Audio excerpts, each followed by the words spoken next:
여러분이 화면에서 연이어 보는 모든 영상들은 탐사선에 부착된 금색 디스크에 기록된 것입니다. 이 디스크들은 현재 태양계의 경계에서 표류하고 있으며 지구로부터 약 240억 킬로미터 떨어진 곳에 있고 매시간 6만 킬로미터씩 우리 행성에서 멀어지고 있습니다. 이 영상들은 우리 인류의 물질적 증거로서 우리 세계에서 가장 멀리 떨어진 곳에 있으며 언젠가 태양계를 벗어나게 될 인류가 만든 아주 드문 물건들 중 일부입니다. 우주 탐사의 역사를 살펴보며 우리가 우리 세계 밖에 남긴 흔적들을 나열해보면 우리가 우주에 남긴 자취는 거의 대부분 지구 표면에 집중되어 있다는 사실을 금방 알 수 있습니다. 실제로 수성에 추락한 탐사선이 한 대 정도 있고 금성에는 몇 차례 험난한 착륙이 있었고 화성에는 성공 여부와 상관없이 착륙하거나 추락한 로버가 20대 정도 있습니다. 그리고 우리와 훨씬 더 가까운 곳, 즉 달 표면에는 10여 대의 탐사선과 그곳에 착륙한 6번의 아폴로 임무에서 남긴 많은 장비들이 남아 있습니다. 오늘날에도 루나 리커네선스 오비터 위성이 촬영한 멋진 사진으로 여러분이 여전히 볼 수 있습니다. 궤도선들입니다. 저기 보세요. 우리가 볼 수 있습니다. 그리고 그게 거의 전부입니다. 지금까지 우리가 우주로 보낸 약 15,000개의 위성 중에서 대부분은 지구에서 몇백 킬로미터 위에 저궤도에 있는데 이들은 앞으로 몇백 년 안에 대기권으로 재진입하면서 완전히 분해되어 결국 다시 떨어지게 될 것입니다. 더 멀리 떨어진 GPS 타입이나 소위 정지궤도에 있는 위성들조차도 가장 멀리 있는 것들조차도 길어야 수백만 년 안에 결국은 피할 수 없이 지구로 다시 떨어지게 될 것입니다. 라그랑주 점이라는 유명한 균형 지점에 위치한 것과 같이 그 너머로 보내진 소수의 위성들은 영원히 우리의 별 주위를 돌게 될 것입니다.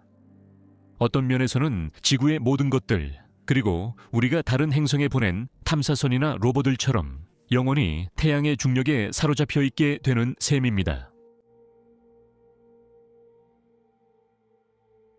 그래서 지금 이 말을 하는 순간에도 우주로 보내진 수백 개의 탐사선 중 오직 5개만이 우리의 별의 중력에서 벗어나 태양계의 끝을 향해 여행하고 있습니다.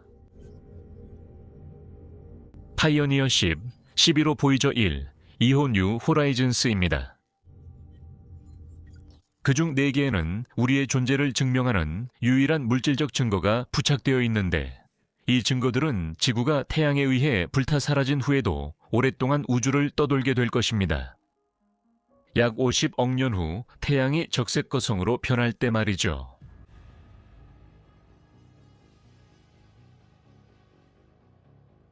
이 증거들은 2개의 알루미늄 판과 2개의 금도금 구리 디스크의 형태를 하고 있습니다. 그 위에는 우리 인류의 일부 모습을 담은 이미지들이 낙서되고 새겨져 있는데 마치 바다에 띄운 병처럼 우주로 흩어져 나간 것입니다. 먼 우주로 보내진 인류의 첫 번째 작은 초상화들은 1972년과 1973년에 발사된 파이어니어 10호와 11호 탐사선에 부착된 알루미늄 판입니다. 그리고 그 위에는 가상의 외계 문명에게 보내는 짧은 메시지가 새겨져 있습니다. 거기에는 나체의 남성과 여성이 그려져 있는데 이 그림이 하나의 생명체로 오해되지 않고 2개의 개별적인 존재로 인식되도록 손을 잡지 않고 서 있습니다. 그리고 14개의 펄서와 비교하여 지구의 위치를 보여주는 도식 형태로 우리의 우주 주소도 함께 담겨 있습니다. 점선으로 표시된 주파수를 가진 빠르게 회전하는 중성자별들이 우리 은하 내에서 태양계의 위치를 식별할 수 있게 해줍니다. 각 플라크의 하단에는 탐사선의 출발 시스템의 특징이 새겨져 있으며 지구를 출발점으로 하고 태양에서 각 행성까지의 거리가 이진수로 표시되어 있습니다. 파이어니어 플라크는 주로 펄서 지도와 벌거벗은 인간의 그림으로 잘 알려져 있습니다. 그 안에 있는 가장 중요한 요소는 사실 이것으로 해독의 열쇠가 됩니다. 이것은 탐사선을 가로챌 만큼 충분히 발전된 비범한 지성을 가진 존재가 해독할 수 있도록 보완된 것입니다. 이 열쇠는 우주에서 가장 단순하고 가장 널리 퍼져 있는 원소인 수소 원자의 초미세 전위 주파수를 나타냅니다. 여기서는 기준 척도로 사용되며 이 판의 나머지 내용을 해독할 수 있게 해줍니다. 인물의 크기, 펄서의 주기, 그리고 행성들의 태양에 대한 상대적인 거리를 계산할 수 있습니다. 파이어니어 탐사선에 부착된 판이 태양계의 끝을 향해 보내진 최초의 물질적 메시지이긴 하지만 그리고 발사된 지 50년, 이 지난 지금 이 탐사선들은 지구에서 약 200억 킬로미터 떨어진 곳에 있습니다. 이것들이 인류가 만든 물체 중 지구에서 가장 멀리 떨어진 것은 아닙니다. 이 탐사선들은 나중에 더 정교하게 제작된 두 개의 메시지에 추월당했습니다. 이 메시지들은 보이저 1호와 2호에 부착된 금색 디스크 형태입니다. 그리고 이 탐사선들은 1977년에 태양계 외곽 행성들을 탐사로 출발했습니다. 서둘러 제작된 파이어니어, 플라크와 달리 보이저 탐사선에 실린 지름 30cm의 디스크는 오랜 시간에 걸쳐 신중하게 만들어진 결과물입니다. 이 디스크들은 다른 지성이 읽을 수 있도록 1년간 고민 끝에 완성됐습니다. 지구의 생명과 문화의 다양성 일부를 대표할 수 있는 물체를 만들기 위해 보낸 시간이었습니다. 이 디스크의 뚜껑에는 함께 제공된 바늘을 이용해 어떻게 읽는지 설명하는 도식이 그려져 있습니다. 그리고 그 주위를 둘러싼 이진법 표기는 파이어니어 플라크와 마찬가지로 수소 원자의 기본전이 주기를 기준으로 재생 시간을 표시합니다. 또한 우리 은하 내에서 지구의 위치를 찾을 수 있도록 펄서의 위치를 기반으로 한 지도가 포함되어 있습니다. 하지만 가장 흥미로운 점은 아마도 그 안에 담긴 90분 분량의 다양한 소리일 것입니다. 물론 그 전체를 여러분께 들려드리지는 않겠습니다. 왜냐하면 그 안에는 5분 분량의 인사말과 평화의 메시지가 55개 언어로 담겨 있기 때문입니다.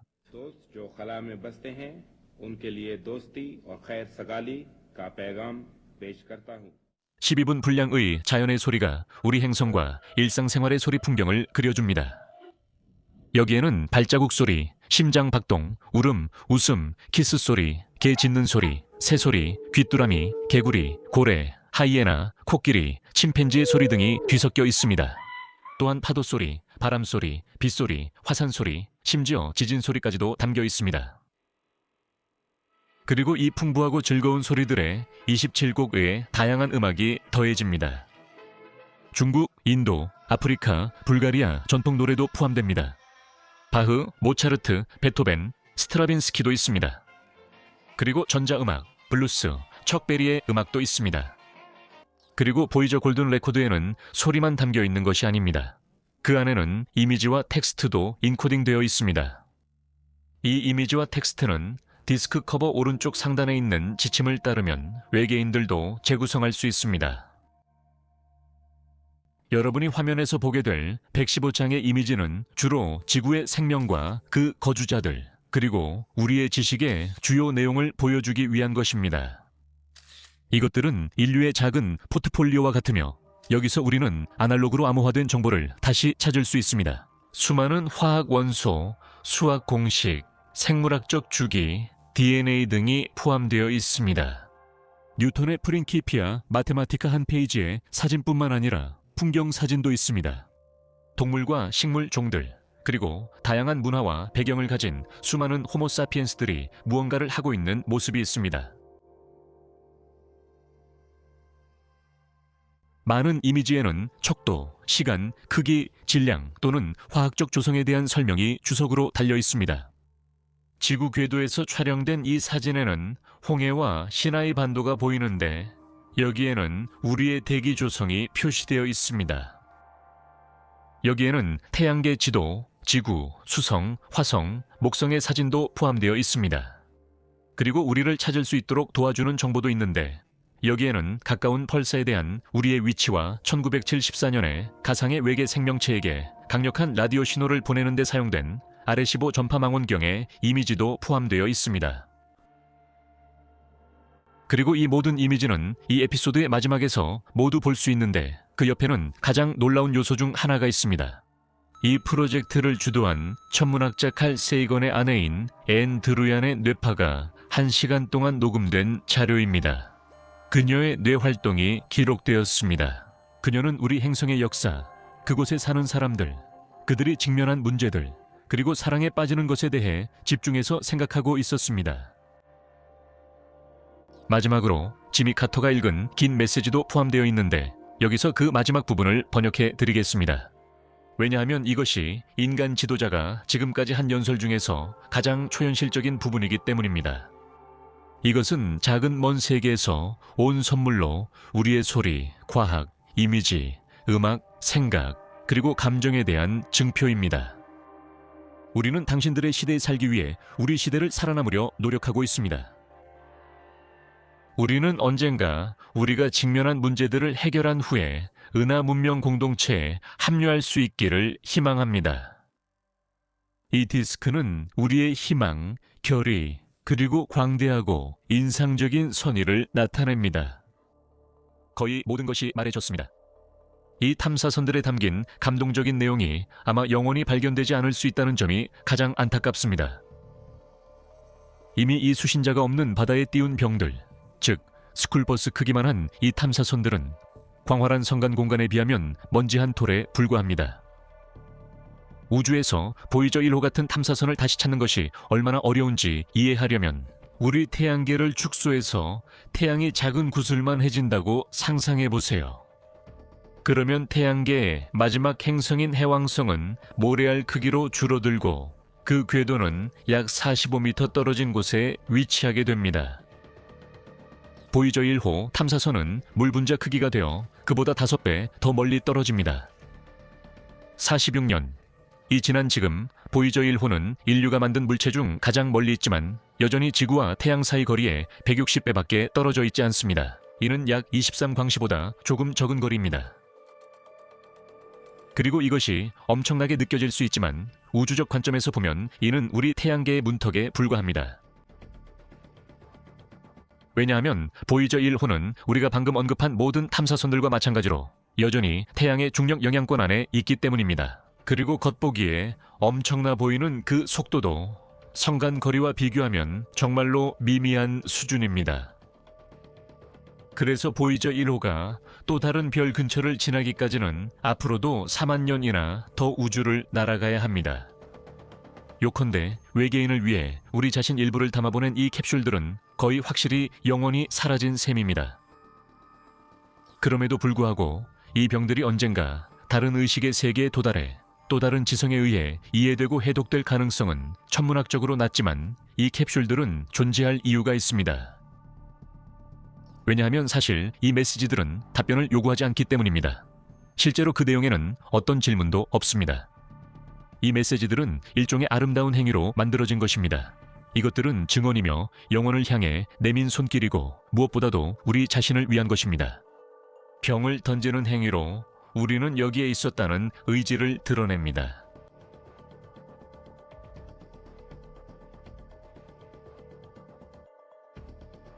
이 디스크와 판의 존재 이유는 외계 생명체 탐색보다는 우리에게 어떤 의미가 있는지에 더 가깝습니다. 즉, 우리 세계에서 우주로 보내는 엽서와 같은 것입니다.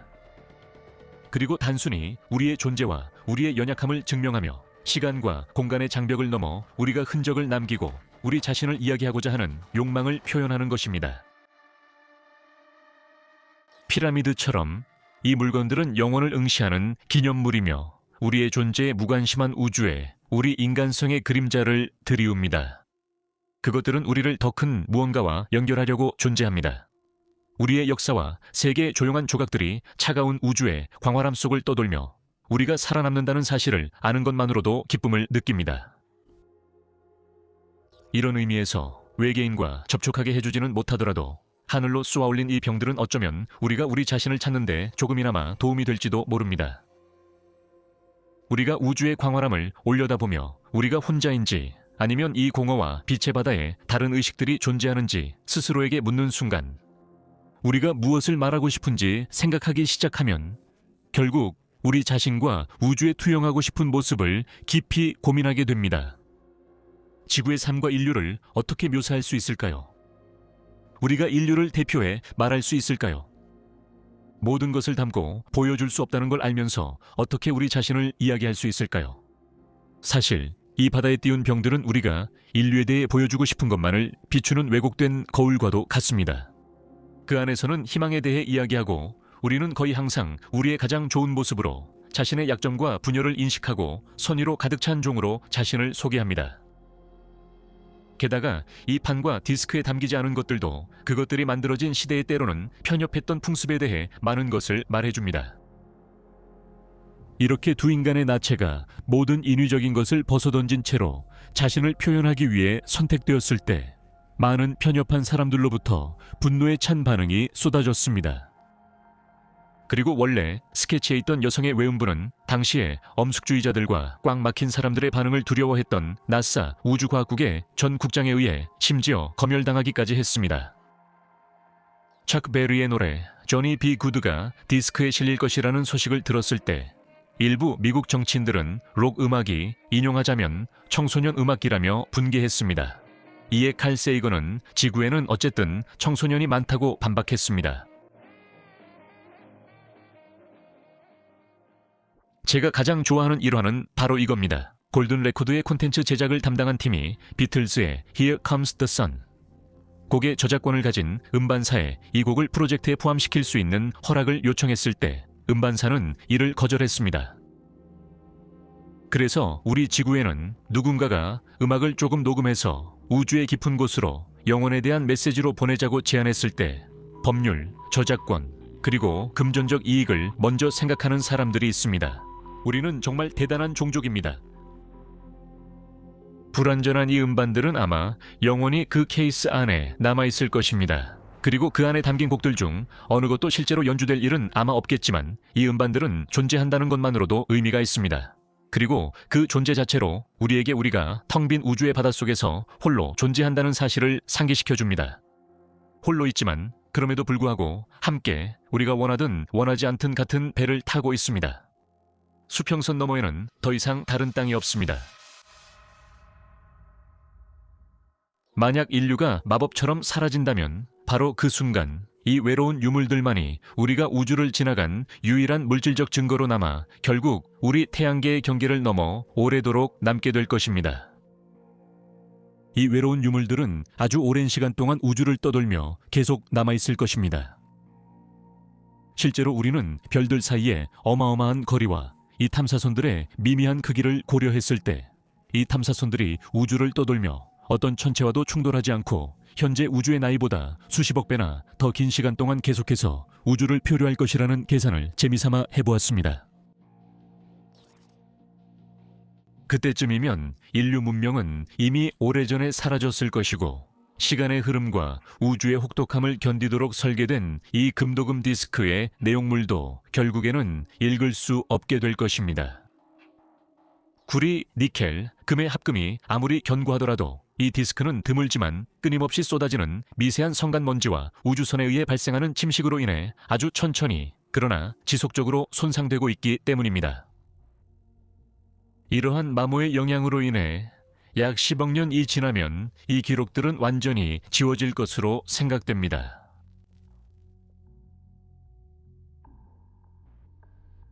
다음 에피소드에서는 빛의 속도로 우주를 가로지르는 비물질적인 메시지를 효과적으로 보내는 방법에 대해 알아보겠습니다.